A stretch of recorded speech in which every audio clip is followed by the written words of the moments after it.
Hello, everybody. Welcome to the Table and Plate Project Delta podcast. Each place has its own culture and vibe, and you're joining me, Dr. Ellen Harris, as I learn, explore, discover, experience, and talk about food and culture in the Mississippi Delta. I haven't done a podcast since May 2021. A lot has happened since then. Survived another year of the pandemic, lost a very dear friend to cancer. I grew a nice harvest of vegetables and cantaloupe, but didn't do so good with watermelon this time around. Picked my last bunch of greens the day after Christmas, and before the month was out, cleaned up my garden a bit for the winter. Since my hoop house was damaged during the January 2021 ice storm, I'm still trying to decide on replacing it with a similar one or constructing something a bit sturdier. And probably the biggest turn of events, I retired from my job of 32 years and 8 months on December 31st and started a new job on January 10th. It's a new year, 2022. We've experienced our first gorgeous full moon, and I'm thrilled to be back with Table and Plate Project Delta. Today, I am pleased to hold a conversation with Gloria Sturdevant. Gloria has been a grassroots organizer since the age of 16. For the last 19 years, she has worked with Delta farmers and local communities to raise the consciousness and possibilities of healthy communities, mind, body, soul, and economy. She is a seasoned strategist for business, personal, and community development. She is co-founder and principal consultant of Community Health PIER, that's capital PIER, a small nonprofit providing tools for healthy lifestyle to the Mississippi Delta, and she's the principal consultant for Virgin Empowered, LLC. Gloria believes in connecting young adults and youth to agriculture sectors and back to the land, and most importantly, how that is the key to a path for healthy communities and sustainable agriculture for small farms across the Delta and the South. She is a committed, multitasking sister, and we could talk for hours on end, but we won't, at least not today. Not today. Welcome and Happy New Year, Gloria. To get us started, are you a native to Mississippi and the Delta? I am born and raised in a little small town outside of Greenville, Metcalfe, Mississippi. My grandfather was a farmer and he was the community hog man. I don't know how else to put it. At the time, I didn't know that. I just know we had a whole bunch of hogs on the back. We had a, what is it called? Oh, Leland something. There's a little lake that runs in front of the land my grandparents own. Okay. Creek is a creek. Okay. And we had just hogs, and it was like so many, and they were always there. But later I found out he was the keeper of the hogs for other farmers as well. Okay. Okay. But he worked, for a bigger some bigger farmers who were Italians that for years, and then we ate everything from the land. I guess people thought we were wealthy, and we didn't know because we had holes in our floors or whatever, but we had food because we grew our own food. Right. So we were born, walking behind our grandmama, dropping seeds in the holes and those kinds of things. And so agriculture actually has been a part of my life, all of my life. And I did not think I would be, working with farmers though. That just was not what I saw me doing. And it's amazing how different sets of events brought me back to the land. Well, and that is a perfect segue because that was going to be my next question was what got you started in grassroots organizing and how and why the focus on agriculture? And you've partly talked about that, but could you expand a little bit more? Well, grassroots organizing starting at a younger age was me organizing my high school to advocate for us to the Martin Luther King holiday. Okay. Our school district was not honoring that holiday, and it was already a national holiday. And the other public school districts were in our area. In our school district, we had two high schools. One was predominantly of African American Black students, and the other one was predominantly white students. And so that holiday was not being honored. Mm-hmm. And so I organized a sit out. Okay. Which is I don't even remember what year it was, but the Commercial Appeal called and interviewed me. Like it was, and it wasn't a big deal. It was just me knowing that should have been we should have been, taking that holiday. Me knowing that as a kid, and being able to convince my fellow students that okay, they're not going to give it to us. We're going to give it to us. We're going to take it anyway. Right. So, okay. That's kind of like my, like organizing started there. And, along the way, I believe that, as we grow, we realize that we are here to do certain things. Mm-hmm. And so I went to school and I got like a personal training, associate degree in personal training. I'm thinking all this, and the work that I did for the Children Defense Fund, I was the chief state organizer. Okay. And I remember you telling me about being with them. I worked doing that, and when we first started out, it was broad. It was for the Southern Rural Black Women's Initiative for Economic and Social Justice, and so we were working around creating an economy. A local economy. And after a few years, we saw that agriculture would be a way to do that. So for years, I was working with women farmers trying to create an economy around agriculture. And doing that work, I also worked with all farmers and with USDA, and there was like a lot of relationship healing that needed to happen. And so being a part of that work and my desire for seeing the Delta healthy, and then years later losing an aunt to heart disease, all these kind of was like, this doesn't have to happen. Right. Like there are things we can do to prevent the fact that the Mississippi Delta has the highest numbers of diabetes and heart disease, and if you name it, health disparities. And then I was in agriculture is the way, like connecting the community to local food is a way to increase their health, but also the health of the economy.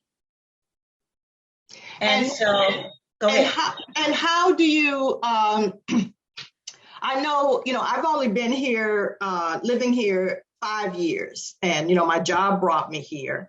And I remember one of the things that struck me was that I had to go to an urgent care one time. And because I got a crazy rash and nobody could tell me what it was from. So I was sitting in the waiting room, and this young man, he was like in his mid 30s, early 30s. And we were talking, and I said, what brings you here?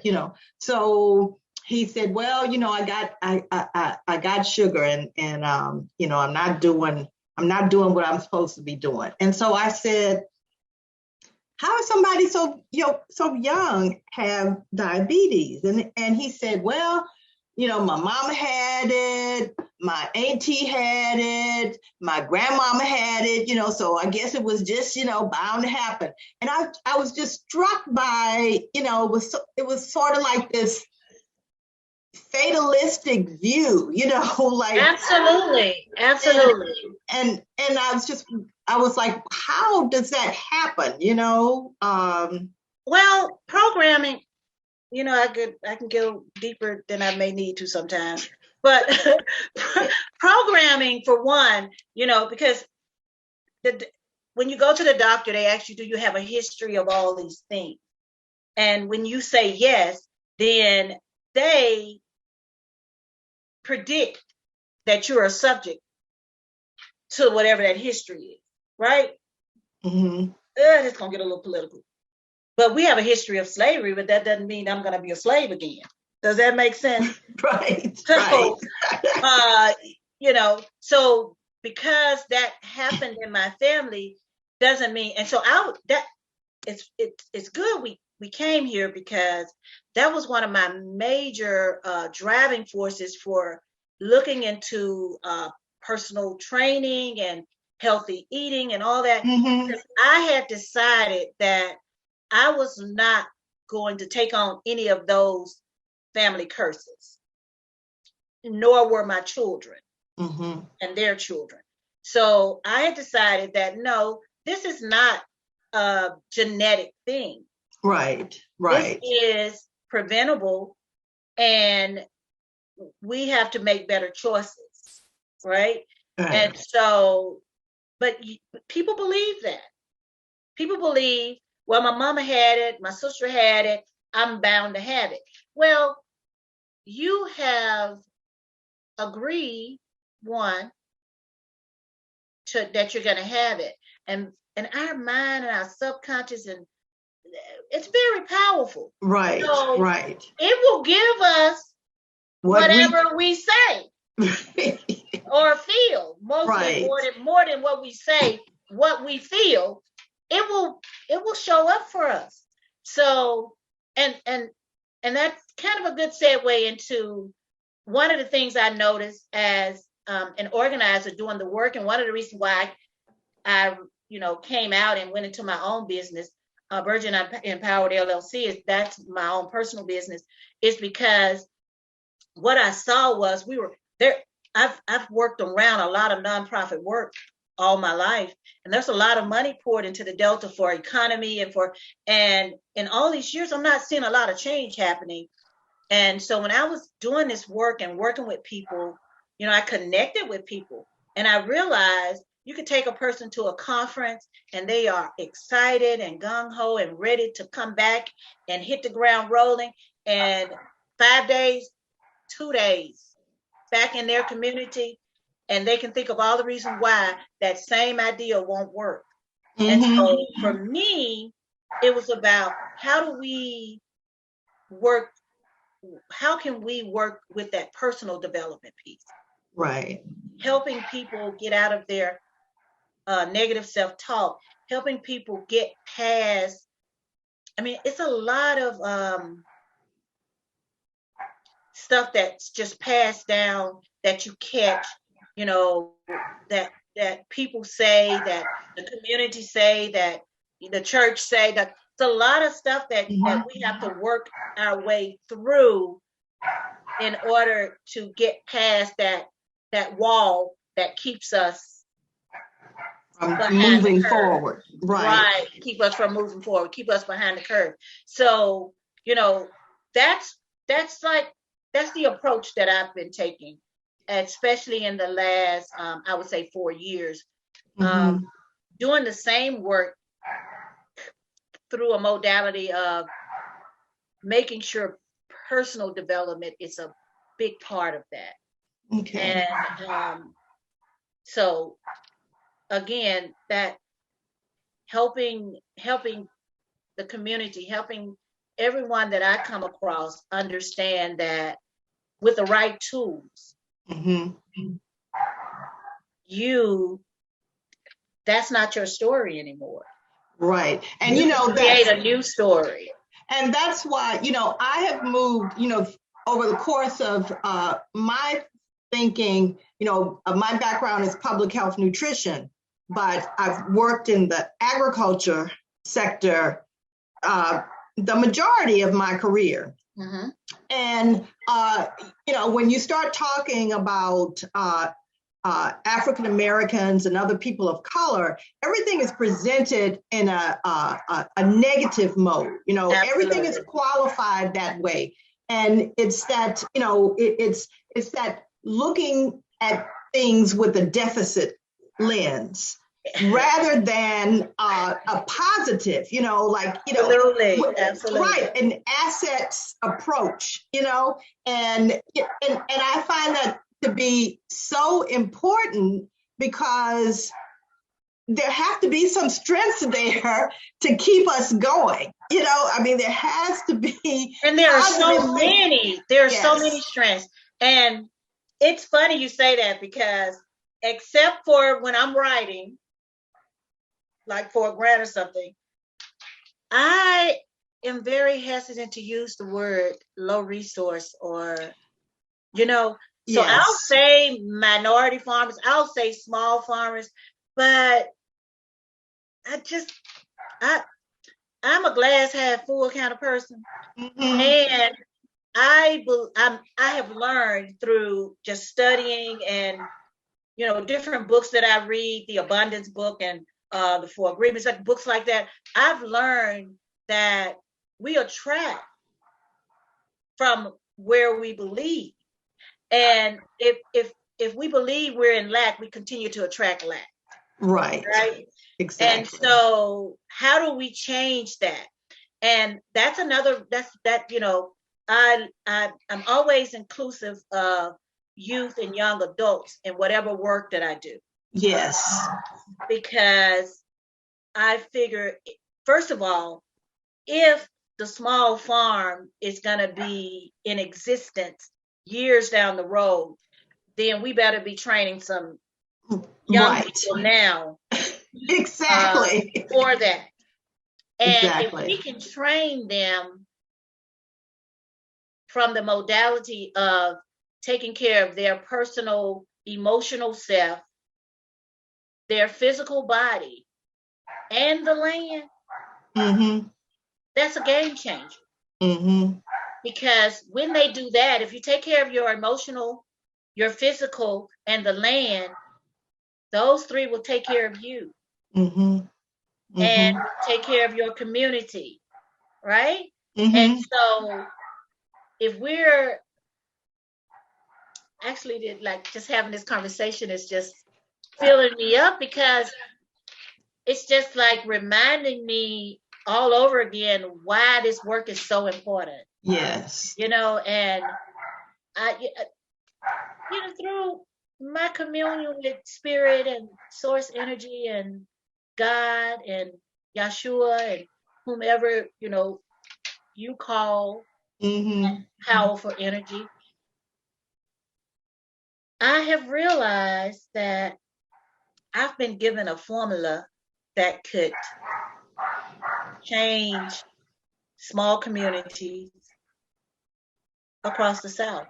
And I'm going to work that formula and hopefully share that formula so that we can see these small farmers and small communities grow in a way that I think is going to be necessary to make sure that the community is fed. Especially with what's going on in the world right now, especially with if the trucks don't run, the grocery store don't have food. Right. So what happens when the trucks can't run? We go down to Farmer Kassib's house. I'm not going to use those traditional names. We go down to their farm, and we have fresh produce. Well, if we got fresh produce, we can make a meal. Mm-hmm. Right? Yes. We go over to the Young's farm and grab some chicken eggs, It's those local systems. I mean, this pandemic has truly exposed the fragility of our food system. Absolutely, And the more work that's done around local and regional food systems and strengthening those models, I think is going to help us along the way. And absolutely. And yeah. so for me, strengthening those systems has to be included of our youth and young adults. Exactly. It has to be inclusive of those. Yes. The average farmer, I get this wrong, so you may know better than me, but any given year, the average farmer is about 65 years old, right? Mm-hmm. Well, how much work can they do? They can get out there, but when you're talking about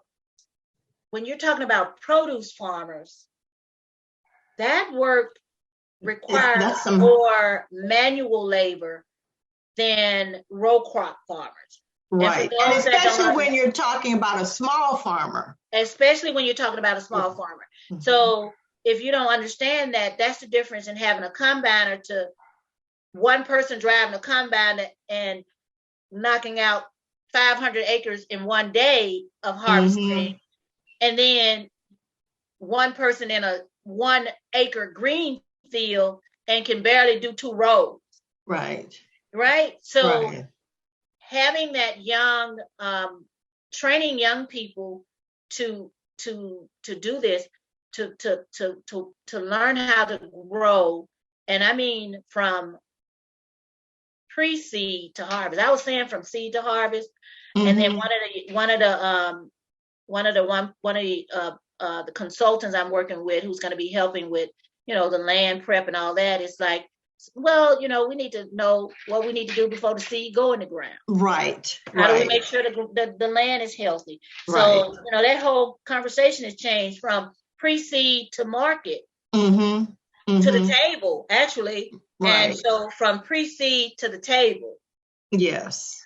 Training young people and getting them involved and letting them, there's so much healing that takes place just by connecting back to the land.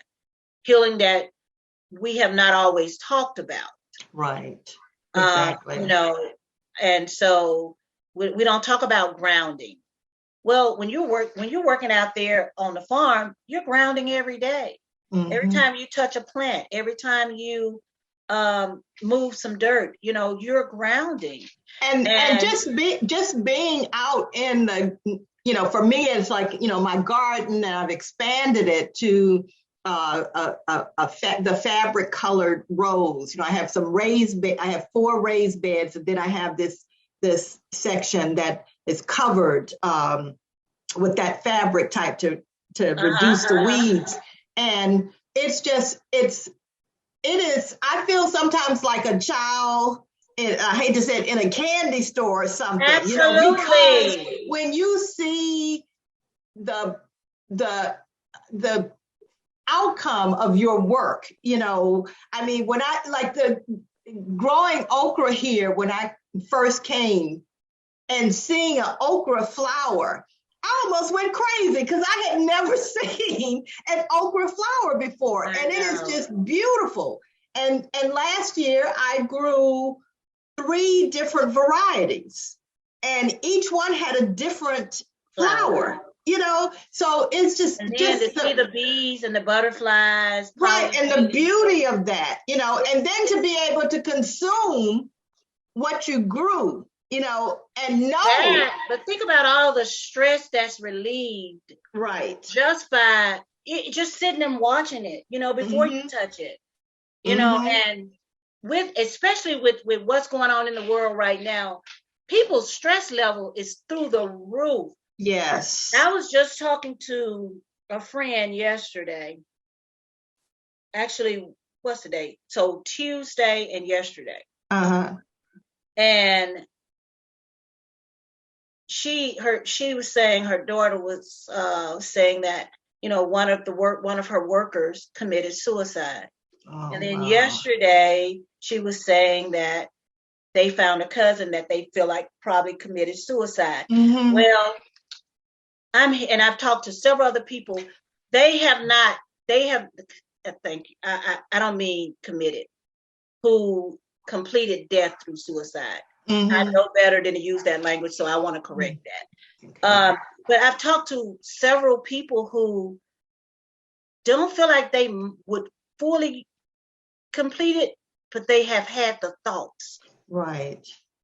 Yeah, the mental health issues as an outcome of this isolation is something that our communities are all going to have to deal with, and everybody isn't trained in it. So any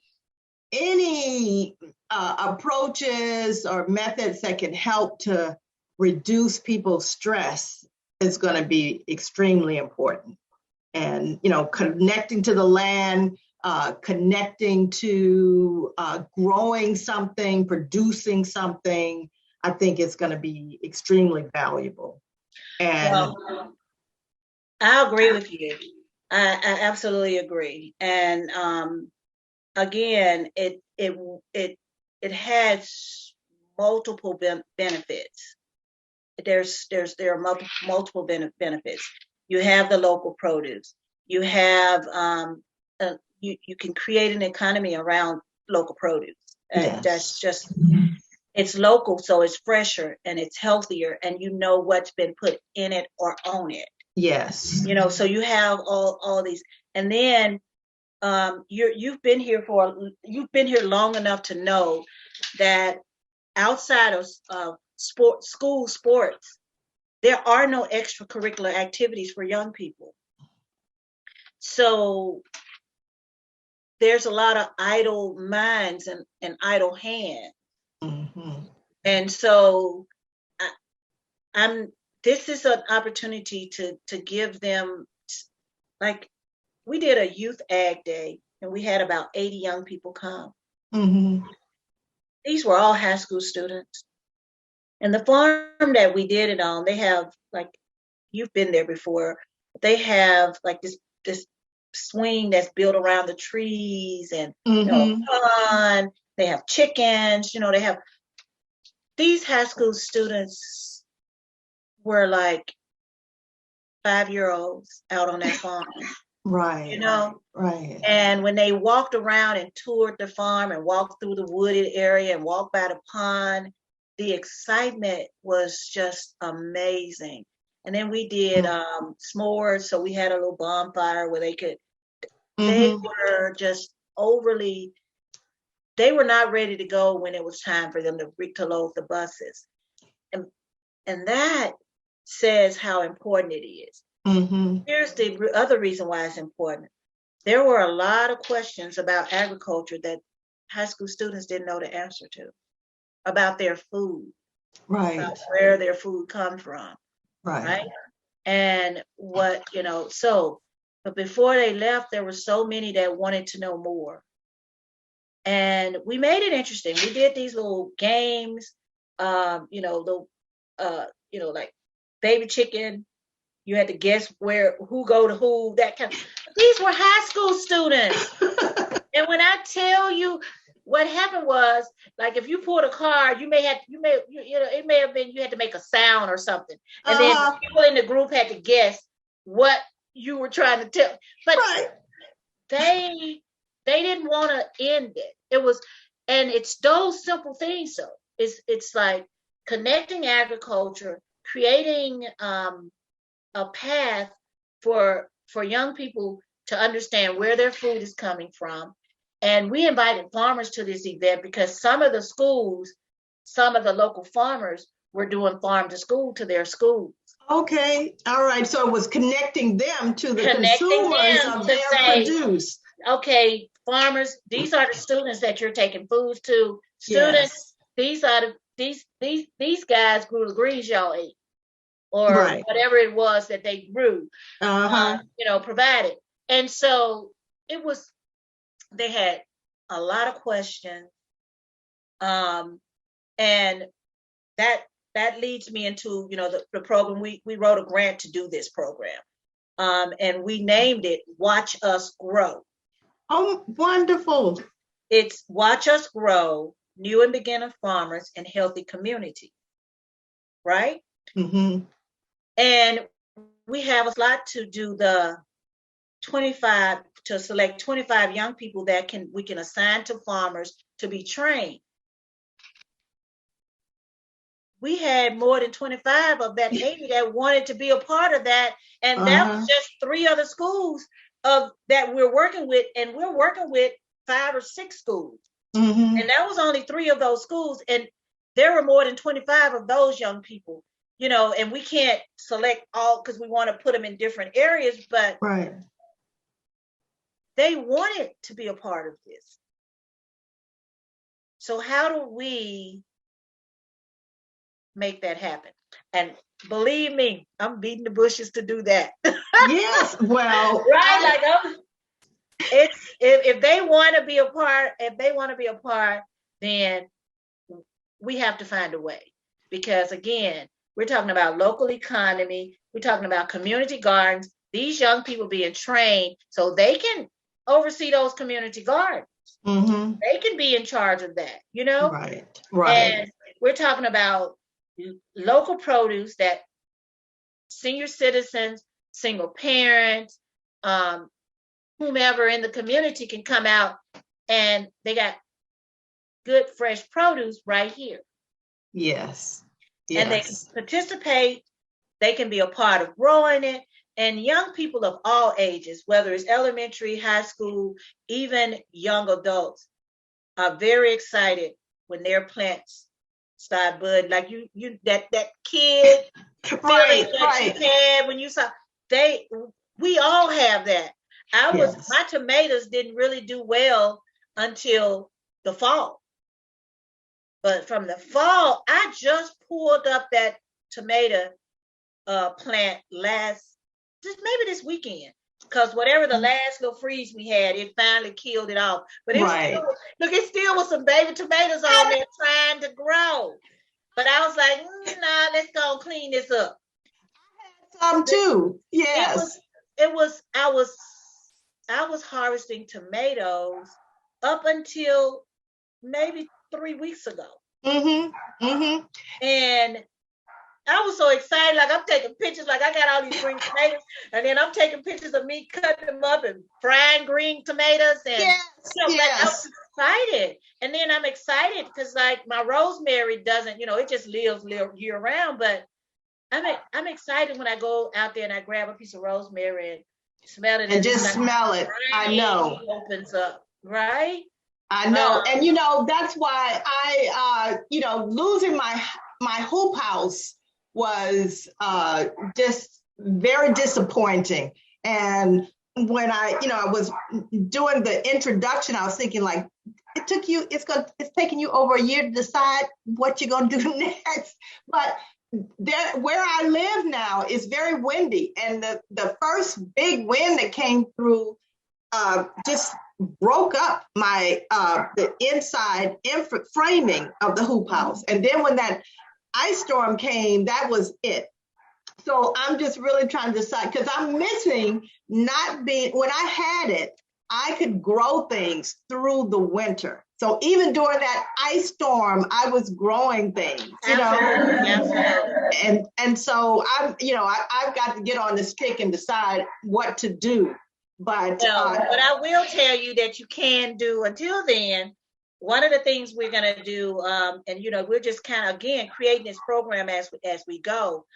But I was at the Five Below store, and they had this book about growing in any space, growing vegetables in any space.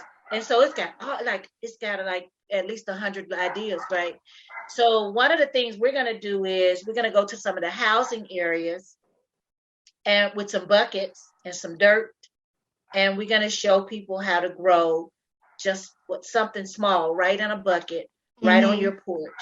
And even if it's just like if it's a lettuce mix or if it's a green mix, and let them know that all you got to do is keep cropping off of it and it'll keep providing for you. Right?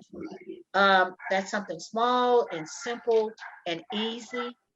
And young people, young mothers, young people can do it if it's leaded, right? Yes. So Yes. you can grow it right here. And so we want to do those kinds of small demonstrations so that we can, again, so that you have an alternative to the grocery store. Right, right. Well, Gloria, I have really appreciated hearing your story or some of it, and I really am excited about the work that you're doing in the community, and I look forward to hearing more and working with you in the future. Absolutely. And I just want to thank you for spending some time with me today in sharing your story. Thank you very much. Thank you. And I look forward to it. I mean, I could talk about this and so many other things forever. So absolutely. Call on me some more. Okay. All right. All right. So everyone, later, have a good year and take care and be safe. Bye.